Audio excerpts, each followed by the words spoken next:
Namaste Vidya, Amisha Kushal. A very good morning to you all. Myself, JV'n Dr. Ravi Jain, Assistant Professor, Department of Practice of Medicine, Faculty of Homeopathic Science at JAYOTI VIDYAPEETH University, Jaipur. This is the series of video lectures of genetic veterinary system. In this lecture, we will be discussing about the chronic renal failure. So, what is chronic renal failure? When the kidney is not functioning properly, and since a long time, then the disease converts into chronic acute renal failure. There are a lot of, so if a patient, maximum times the patient who is coming to us with a chronic renal failure is already a diagnosed case. He is coming from the doctor of the physician of modern medicine, and he is coming to us with a well-proved diagnosis of chronic renal failure. But sometimes we also get symptoms in which the disease has not been diagnosed. So let us try to understand what is pathogenesis of chronic renal failure. What is the definition of pathogenesis, the clinical features for which the patient are coming to us of chronic renal failure, the various investigations that could be done in the cases of chronic renal failure, and what is the management that is offered in this case. So let's start with chronic renal failure. This is the anatomy of the kidney. This is again the revision. Kidney analysis, the renal pelvis, medulla, ureter, renal vein, and arteries. So what is chronic renal failure? Chronic renal failure basically is an irreversible deterioration in the renal function, which are classically developed over the period of years. So as I have told you earlier, this condition develops, it takes years to develop. बहुत सारा time लगता है इसको develop होने. And this is the irreversible deterioration. So in the acute kidney injury, we have studied that that was a reversible injury, but in the chronic kidney injury or chronic renal failure, this is basically an irreversible pathological changes that are occurring in the kidney. So it is an irreversible deterioration of the renal functions. Initially, it is manifested by chemical abnormalities. There are certain manifestations that with which a patient is coming to us, and it can be classified on the basis of loss of excretory function. Sorry, there is lack of formation of the urine, the loss of metabolic functions, and loss of endocrine functions. So initially, the chronic renal failure is manifested by various things, various biochemical abnormalities like loss of excretory functions, loss of metabolic functions, because the kidney regulates the metabolism of the body. The endocrine functions, because kidney also functions as an endocrine organ. It has some endocrine functions. So the endocrine functions of the kidneys are disturbed, and this leads to the clinical symptoms of cyanotic renal failure, as referred to uremia. We have to remember the normal GFR is 120 plus minus 25 ml per minute, or 1.73 meters square of surface area. Because in this chronic renal failure, we will be talking about the GFR again and again. So what happens? This GFR is basically glomerular filtration rate. The uremic features includes, what are the various uremic features that are seen in the cases of chronic renal failure? That includes anorexia, lack of appetite. There can be nausea and vomiting. This is followed by drowsiness. The patient becomes very much drowsy, apathy, lack of, he becomes totally indifferent. He can be confused and muscle twitching. There are great hiccups, fits, and coma. The stage of chronic renal disease. The chronic renal disease can be divided into 5 stages depending upon the GFR. Alright, so what is the glomerular filtration rate? On that basis, it can be divided into 5 stages. Stage 1, when the GFR is slightly reduced. The kidney damage with normal or high GFR greater than 90. The normal GFR, we have discussed, it is 120 plus minus 25 ml per minute. So if the GFR is greater than 90 but is less than 125, that is stage 1 kidney damage. When the GFR further reduces, then we get into the stage 2 kidney damage or stage 2 chronic renal failure. With the kidney damage, there is slightly low GFR, that is between 60 to 89 per minute, ml per minute. The stage 3, when the GFR becomes 30 to 59 and there is kidney damage with moderately low GFR. When the GFR further reduces, the patient enters into stage 4 and there is severe low GFR, that is 15 to 29. And in the stage 5, the GFR is severely reduced and the patient enters in the kidney failure phase, and the GFR is less than 15. So what are the common causes that are responsible for the reduced GFR or that are responsible for the development of chronic kidney diseases? So let's discuss these common causes one by one. Any condition that destroys the normal structure and function of the kidney. So any of the condition in the body that is responsible for destruction of the normal structure and function of the kidney, so plays a very important role in the development of chronic kidney disease. And the common causes can be number one, congenital and inherited causes. In the congenital and inherited causes, there is polycystic kidney disease or the Alport syndrome. There can be renal artery stenosis that is responsible for the development of chronic renal failure. Hypertension can be the cause of development of chronic kidney disease. Glomerular diseases like glomerular nephritis that we have already discussed. There are various interstitial diseases. There are systemic inflammatory diseases like SLE and vasculitis. SLE we have already discussed. Diabetes mellitus is also responsible for the development of chronic kidney disease. And there are certain unknown causes that are leading in some or the other way to chronic kidney disease. So these are the various common causes like congenital inherited Alport syndrome. We have renal artery stenosis, we have hypertension, we have glomerular diseases, interstitial diseases. We also have systemic inflammatory diseases like SLE and vasculitis. We have diabetes mellitus, and there are certain unknown causes.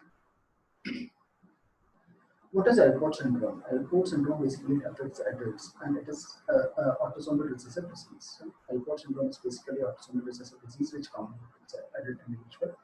It arises from the mutation or the deletion of the gene on X chromosomes.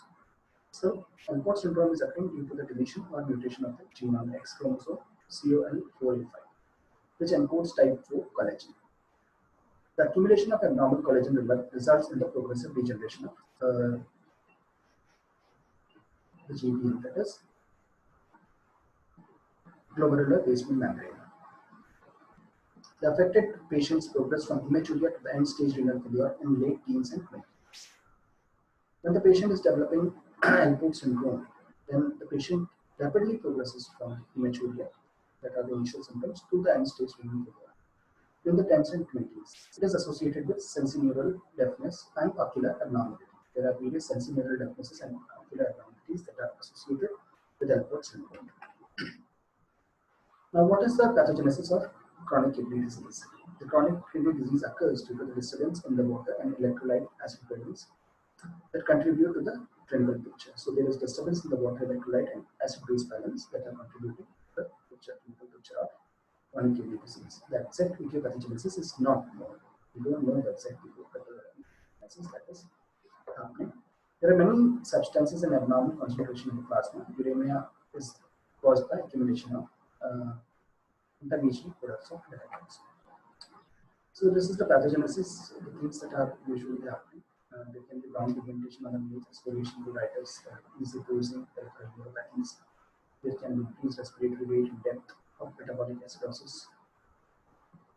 There can be pulsus paradoxus. There can be jugus, venous pressure raised in the fluid overload.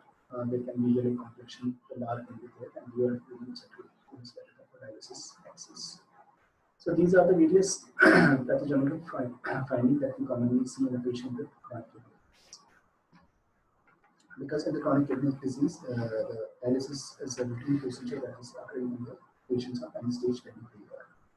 What are the clinical features with which the patient is coming to us? The patient with chronic kidney disease, when he is coming to us, what are the common features that we commonly see? There is raised blood urea and creatinine. So a patient with chronic kidney disease complains of raised increase in the blood urea and creatinine. There are symptoms of hypertension, proteinuria, anemia. The disease is slowly progressive and the patients are asymptomatic until the GFR falls below 30 ml per minute. So until and unless the GFR falls below 30, the patient remains asymptomatic. There will be raised blood urea and creatinine. There will be hypertension, proteinuria, and anemia. The blood pressure will increase. There will be protein in blood, the urine. Sorry, proteinuria will be there, and there will be anemia. There will be nocturia.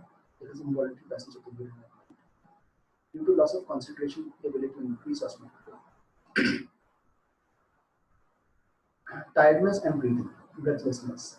And nocturia here is referred to the increased frequency of urine at night in the patients due to loss of concentrating ability and increased osmotic. There will be tiredness and breathlessness. The patient of chronic renal failure will always be tired and he will always be breathless. There will be pruritus, anorexia, nausea and vomiting. There will be great itching, lack of appetite, there will be nausea and vomiting. The deep respiration related to the metabolic acidosis, muscular twitching, fits, drowsiness, coma, and shivers. So there will be pruritus, there will be anorexia, loss of appetite, there will be nausea and vomiting. There will be deep respiration related to the metabolic acidosis and muscular twitching, fits, drowsiness, and coma and shivers at the end. What are the various investigations that could be done in the cases of chronic kidney failure? When the patient is coming to us with a complaint of chronic kidney failure, what are the various investigations that could be done? First of all, urea creatinine. You have to check the urea creatinine level in blood. You have to do the urine analysis and quantification for proteinuria. How much protein the patient is losing in 24 hours, you have to check. You have to see for the electrolyte balances, the electrolytes in the blood, electrolyte in plasma. You have to check for the electrolyte concentration. You have to see for the calcium phosphate and parathyroid hormones. You have to also look for the albumin, presence of albumin, especially in the urine. The full blood count has to be done with iron and ferritin, folate, lipids, glucose, HbA1c. You have to find all the conditions like iron, ferritin, folate, B12 for anemias, different kind of anemias, and HbA1c for diabetes mellitus. Because diabetes mellitus is also responsible for the development of chronic kidney disease. You have to do the ultrasound because shrinkage in the size of the kidney represents chronic kidney. Hepatitis and HIV serology has to be done to rule out the other causes of kidney failure, chronic kidney disease. And ECG has to be done to see the changes that are in the. Now, retarding the progression of CKD. What are the things that could be done in order to retard or to slow down the progress of chronic kidney disease? We have to see for the plasma creatinine level. If that is increasing, then we have to do some efforts or something that can reduce the plasma creatinine concentration.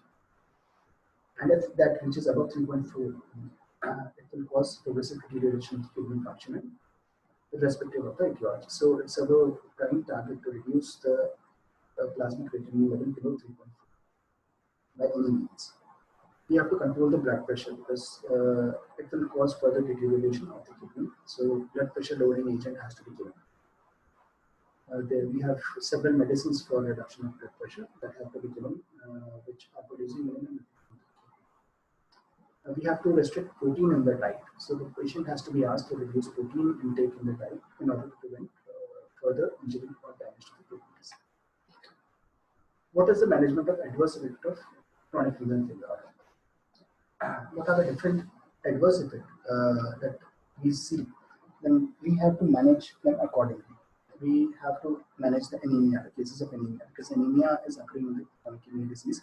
So we have to manage the cases of anemia. We have to manage unbalanced the fluid and electrolyte balance. We have to manage the cases of acidosis in the blood. We have to reduce acidosis. We have to also control the infections which can occur secondarily in the cases of chronic kidney disease because of retention of urine and retention of waste products that could not be excreted from the body. If there is bleeding, we have to control the bleeding. That is primarily due to the clotting factors. The renal osteodystrophy has to be corrected. The myopathies, different myopathies that we commonly see in the cases of chronic renal failure have to be corrected. And the other adverse effects that are occurring due to the chronic kidney disease, they have to be corrected. We will discuss the other adverse effects in the upcoming slides.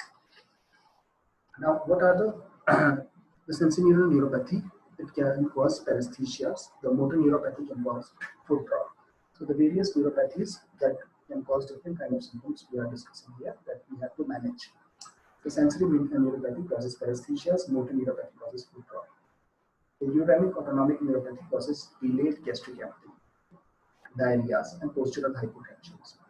The gastrointestinal manifestations includes anorexia, nausea, and vomiting. So the gastrointestinal manifestations of chronic kidney disease includes anorexia, nausea, and vomiting. There is no appetite, there is nausea, there is vomiting. high incidence of peptic ulcers are there. The depression is the most common patient approaching renal replacement therapy because when the kidney condition is deteriorating more and more and the patient is asked for kidney replacement, then it is not easy to arrange for enough kidney, either financially nor organically. So the patient goes ultimately in the condition of depression that also we have to manage. So this was all about chronic kidney disease, and in the next topic we will be talking about nephrotic syndrome. Because of the shorter duration, we cannot do many things in this lecture. So I would request you to go through your books and just look for the symptoms, the symptom complex, the investigations, and the management, and how things are done. So just go through chronic kidney disease, and you can ask me anything if you want to ask. In the next topic, we will be discussing about nephrotic syndrome. This session was powered by digital version 2.0 JAYOTI VIDYAPEETH University. I hope you are satisfied with the digital session. If you have any query, please mention it in the comment box. I will try to solve it. Thank you very much. This was Dr. Ravi, signing off.